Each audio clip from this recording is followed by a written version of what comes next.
She kept saying, I want that. I want that, as I shared my story of how I made a decision for Jesus. And it was in the context of a business meeting. First time we ever met, I was meeting to get her business. And I had a whole presentation laid out, and I was ready to get that deal. But we didn't talk about that business, but we talked about God's business. And the whole time as I was sharing, she just kept saying, I want that, I want that. And what led to that was, while we were waiting for our table, I just said, Maria, tell me your story. She was Filipina.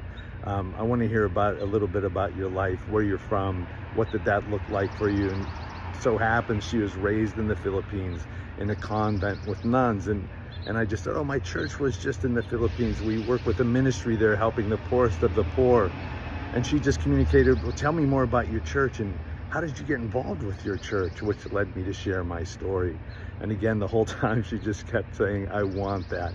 I want that. We finished up our lunch. I drove her back to her office, and as we sat there, I said, Maria, you can have what I have. The scriptures say this. We talked about repentance and just proclaiming Jesus as Lord, right? She did that in the front seat of my car. I remember driving away just so overwhelmed with joy and just screaming, Lord, you're awesome, you're alive, you love people. And it was just so amazing. And so I followed up with her, got her connected to a great church, and she's walking with Jesus. Listen, be open to what God's doing in the lives of those around you. You can get that moment and have that part of your story. I'm Gabriel. This is Easy Evangelism. Have an amazing day.